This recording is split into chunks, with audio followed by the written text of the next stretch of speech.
오늘 본문 말씀의 제목이 뭡니까? 혼자 가면 빨리 가고 함께 가면 멀리 간다입니다. 여러분, 이스라엘을 아세요? 이스라엘은요, 애굽 땅에서 430년을 산 천민 히브리 민족입니다. 원래 애굽 땅에 들어갈 때 몇 명이 들어갔습니까? 70명이 들어갔어요. 근데 그 70명이 430년 동안 애굽에서 살면서 생육, 번성, 충만해지더니 220만 명까지 번창한 민족이 된 겁니다.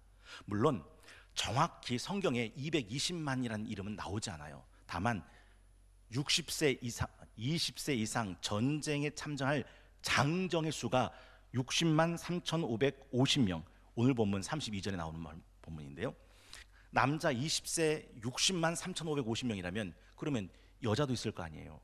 그러면 아이들도 있을 거 아니에요. 그러면 노인들도 있을 거 아니에요. 그렇게 추산하면 인구학적으로 200만이 넘는 숫자가 나오는 거죠.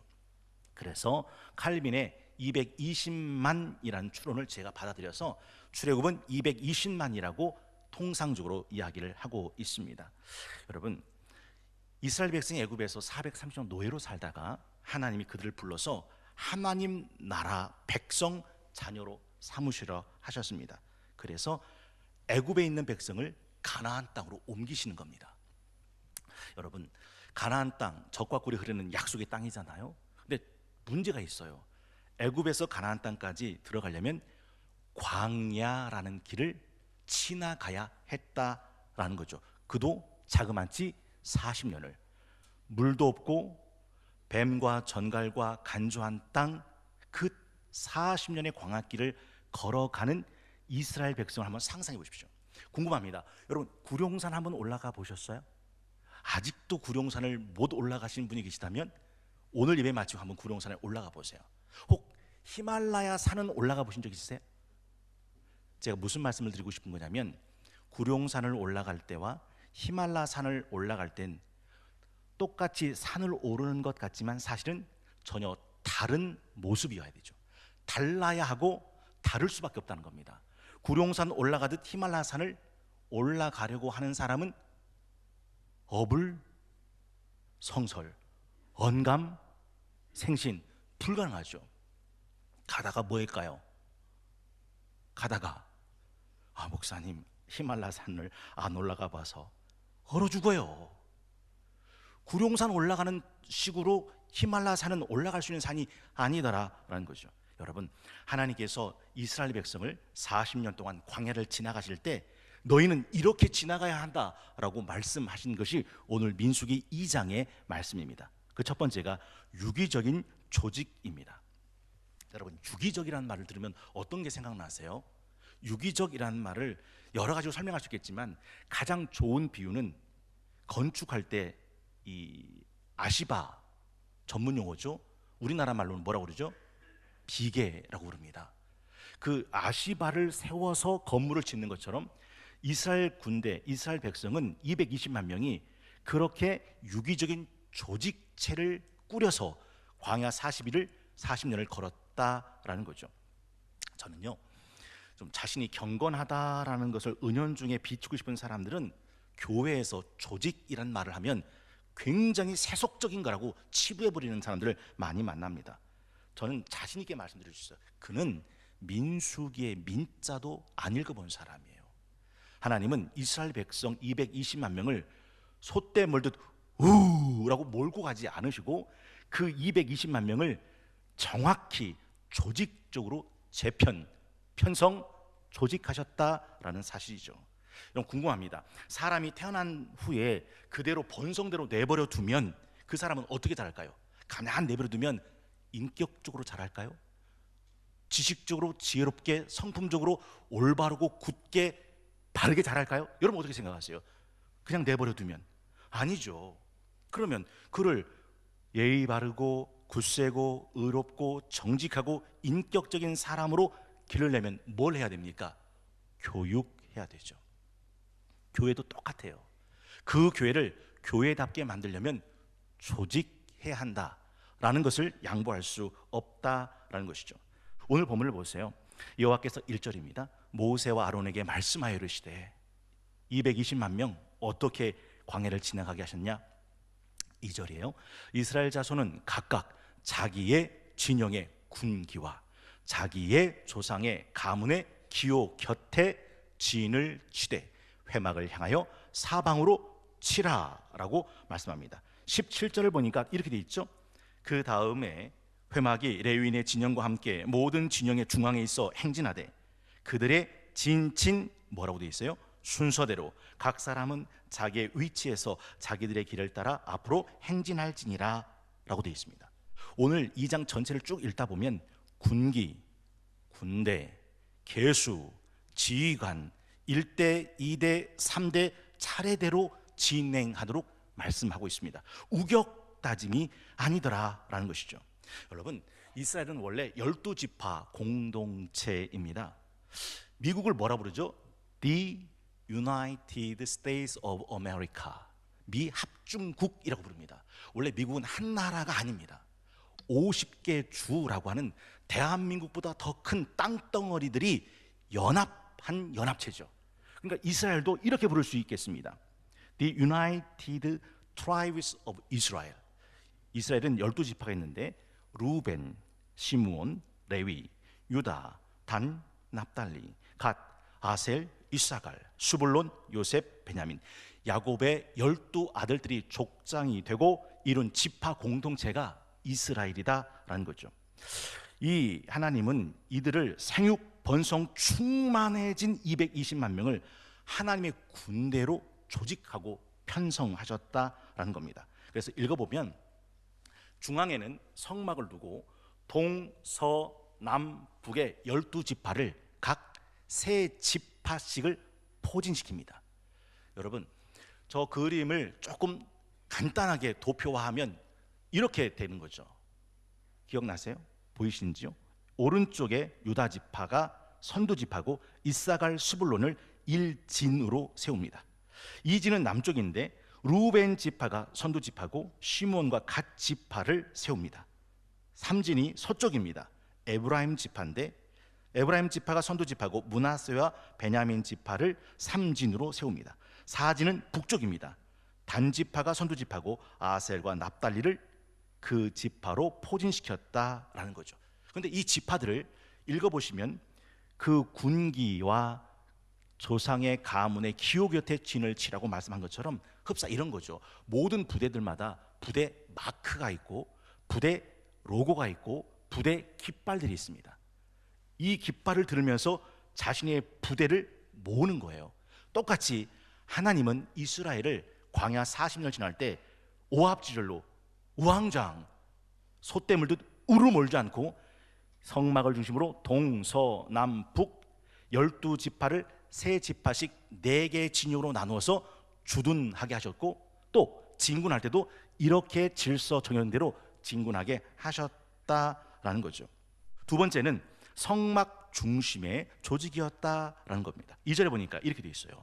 이스라엘 자손은 각각 자기 진영의 군기와 자기 조상의 가문의 기호 곁에 진을 치되 회막을 향하여 사방으로 치라.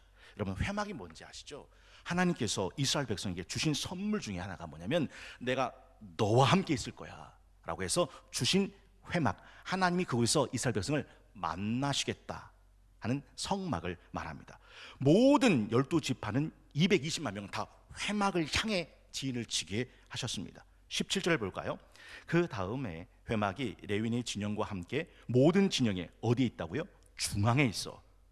뭐가 중앙에 있었답니까? 회막이 12지파 220만 명의 진의 중앙에 있는 것이 회막이었다라는 거죠.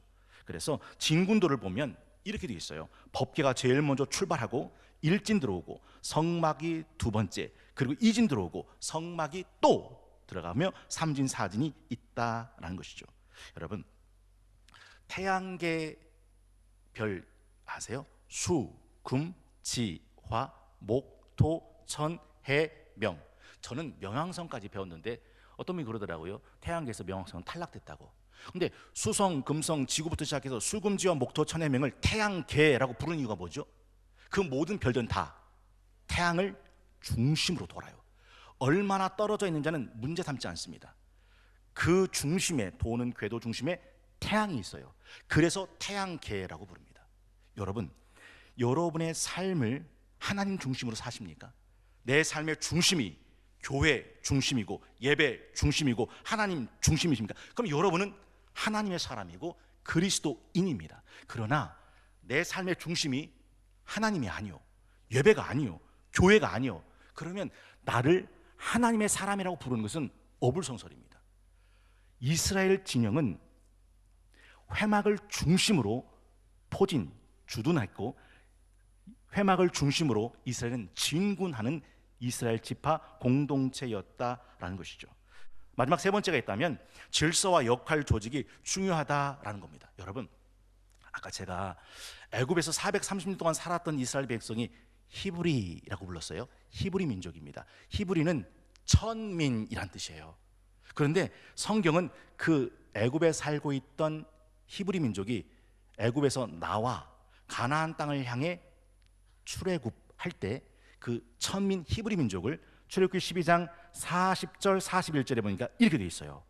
이스라엘 자손이 애굽에 거주한 지 430년이라 430년이 끝나는 그날에 뭐라고 되냐면 여호와의 군대가 다 애굽 뭐라고 돼 있어요?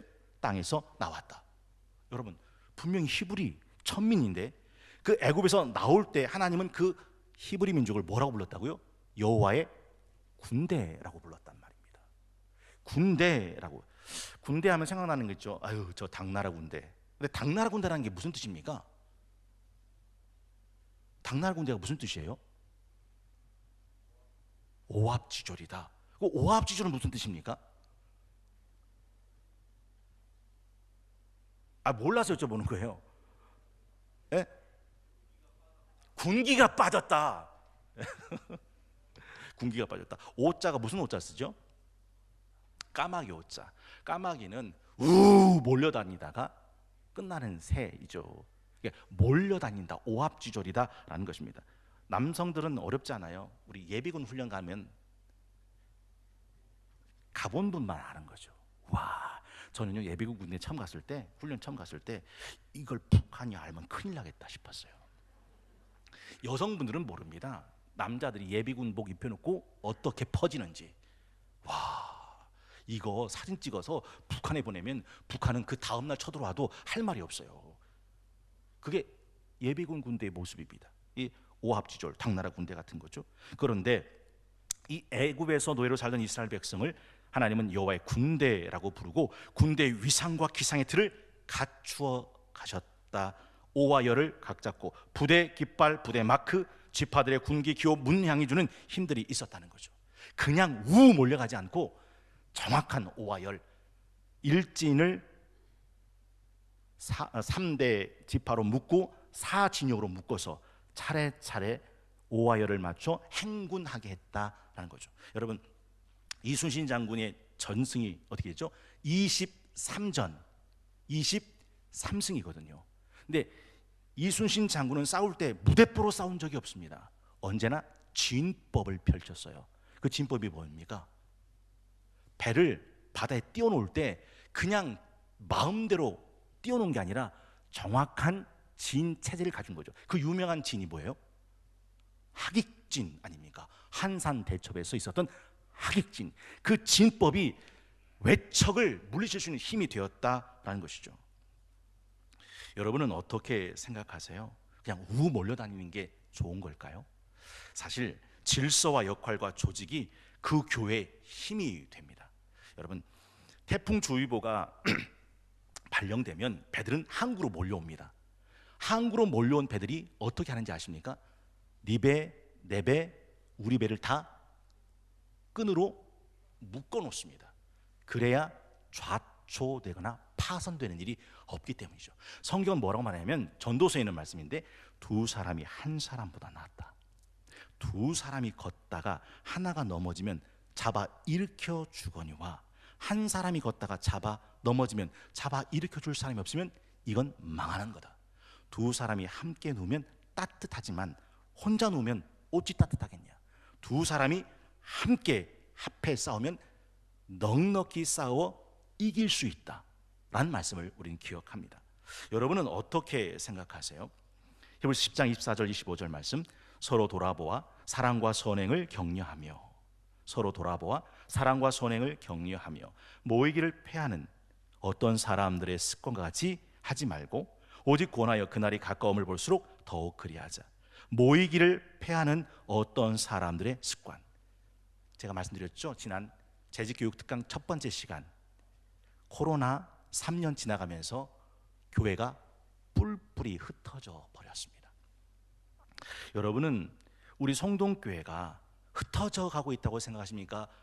모여가고 있다고 생각을 하십니까? 하나님께서 왜 모이라고 하셨을까? 왜 조직하라 말씀하셨을까? 왜 각각 자기 진영의 군교와 자기 조상의 가문의 기호 곁에 진을 치고 라고 말씀하셨을까? 하나님은요, 질서의 하나님이시기 때문에 그렇습니다.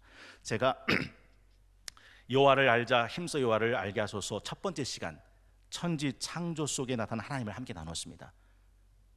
땅이 혼돈하고 공허하며 흑암이 깊음에 있을 때 하나님이 가라사대 빛이 있으라 하심에 빛이 있었고 그 빛이 하나님 보시기에 좋았더라. 하나님께서 빛과 어둠을 나누시고 아침, 이 낮을 빛을 낮이라 부르시고 밤을, 어둠을 밤이라 부르셨다 하는 이 말씀을 우리는 기억합니다. 고린도전서 14장 33절도 이렇게 되어 있는데요, 우리 함께 스크린 보시고 함께 읽어보겠습니다. 시작.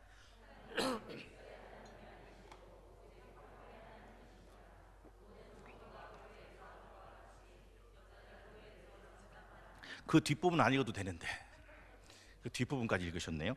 하나님은 무질서의 하나님이 아니시다. 오직 화평의 하나님이시다. 그래서 이 고린도전서의 마지막은 이렇게 끝납니다. 40절. 그러니 40절. 그러니 모든 것을 품위 있게 하고 질서 있게 하라.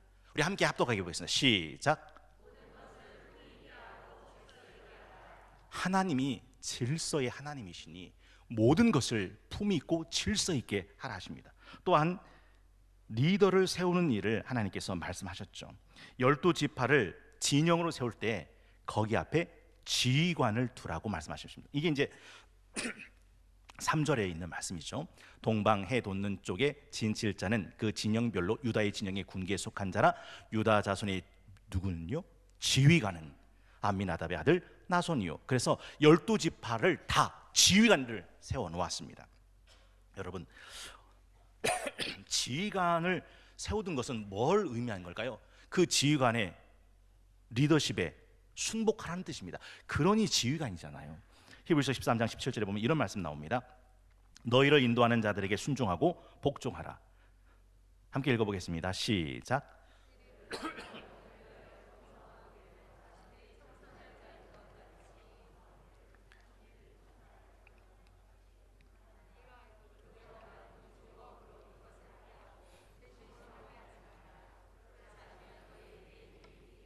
여러분 느껴지세요? 너희를 인도하는 자들에게 순종하고 복종해라. 그들이 즐거움으로 일할 수 있게 해. 그게 너한테 유익하단 말이야. 하나님이 지휘관을 두신 목적이 뭘까요? 우리를 유익하게 하기 위함입니다. 그런데 민수기에 보면 여러분 기억나세요? 고라 자손들이 들고 일어났습니다. 야, 너희들만 제사장 해먹냐? 야, 너희들만 지휘관 해먹냐? 우리는 왜? 우리도 하나님의 지파야. 그래서 고라 자손들이 250명을 규합해서 모세와 아론 향해서 반역을 꾀하죠. 기억나세요? 모세가 뭐라 말합니까? 그래? 그러면 네 항로를 가지고 하나님의 회막 앞에 모여 있어라. 하나님의 세운 리더가 누군지 하나님께서 말씀하신다. 그래서 향로에다가 불을 담아놓고 하나님의 회막 앞에 서 있었습니다. 누가요? 고라 자손과 250명의 무리들이. 그때 하나님께서 여호와의 불을 하나님의 회막에서 불러일으켜서 그 250만 명을 그 자리에서 태우고 땅이 갈라져 땅이 그를 집어삼킨 사건이 민수기 16장에 보면 자세히 나와요. 여러분, 지휘관을 두었다라는 말의 의미. 그래서 성경은요, 위에 있는 권세에게 뭐 해라? 순복해라. 이게 성경의 말씀입니다. 그런데 저는 이 리더십보다 더 중요하게 있다고 하는 것을 제가 말씀드리잖아요. 리더십보다 더 중요한 게 뭐예요? 그 리더십을 따라가는 팔로우십이에요. 제가 지난번에 그 손흥민이 공을 잡고 70m를 전력 질주하던 것을 리더십이라고 말할 수 있다면, 공이 없지만 그를 따라 70m를 전력 질주 따라왔던 황희찬의 질주는 팔로우십이란 말이죠. 골은 리더십에 있었던 게 아니라 팔로우십에 있었어요. 그래서 지휘관을 둔 목적이 뭐죠? 그 지휘관을 따라 일사천리로 행진하고 전진해라. 이게 하나님의 의도셨다라는 거죠. 리더의 이름을 가만히 읽어보면요, 다 엘자가 들어붙습니다.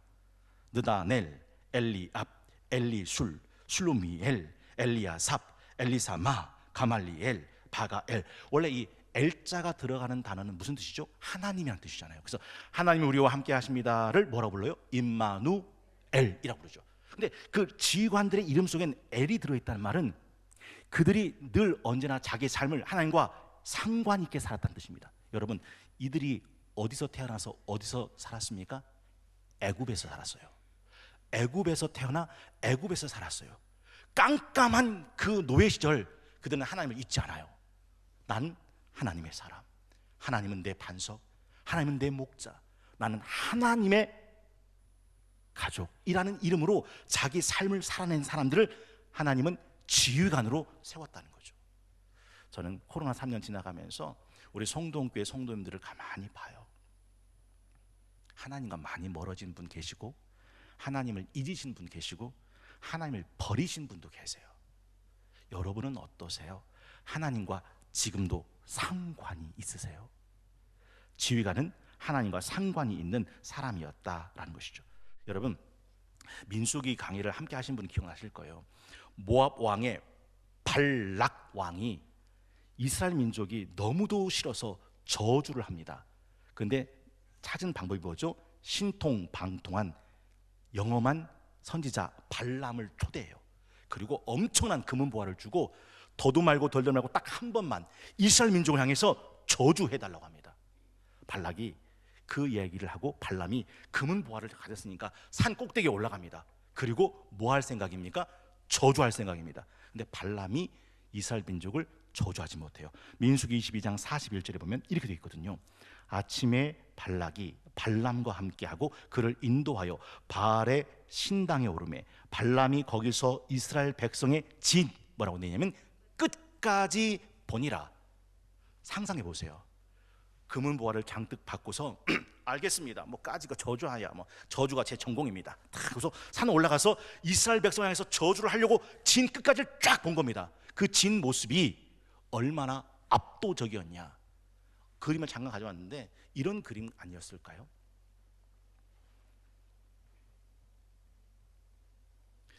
저런 진 체제를 갖고 있는 이스라엘 민족을 저주할 재간이 없는 겁니다. 그래서 발람이 저주를 하지 못하고 뭐를 했냐면 축복하는 사건이 민수기 23장에 보면 자세히 나옵니다. 여러분 기억나세요? 현관에 벗어놓은 신발을 보고 도둑놈이 들어갈지 돌아갈지를 결정한대요. 12진 체제를 갖고 성막을 중심으로 220만 명이 1진, 2진, 3진, 4진 동서남북 가장 완벽한 주둔과 진둔하는 그 진영을 보고 언감생신 저주할 수가 없어 도리어 축복했다라는 거죠. 그러면 물으셔야 됩니다. 지금 꼭대기에서 우리 성동교회를 본다면 이 성동교회, 야 가만 내버려둬도 오합지졸 이렇게 뒤죽박죽 지지분한 교회가 없다라고 저주 받을 거냐? 야 이것 봐라, 일사천리구나. 조직되고 편성되고 재편된 것이 와 마치 이스라엘 출애굽 1세대처럼 그렇게 완벽하구나 라고 축복할지 여러분 생각은 어떨 것 같아요? 여러분 생각은? 저는 우리 성동교회가 오늘 이 민수기 2장에 있는 말씀을 기반으로 해서 정말로 하나님이 보실 때 흐트러짐 없는, 그래서 교구로, 그래서 구역으로, 그래서 신도회로, 그래서 7국구로 24 사역팀으로 잘 뭉쳐서 짧게는 2023년 올 1년, 길게는 2028년 성동교회 120주년, 멀게는 이 땅의 삶을 다 끝내는 날, 하나님 나라 들어가는 그날까지 흐트러지지 않는 하나님의 교회로 발견되는 저와 여러분, 우리 성동교가 되실 수 있기를 주의 이름으로 축복합니다.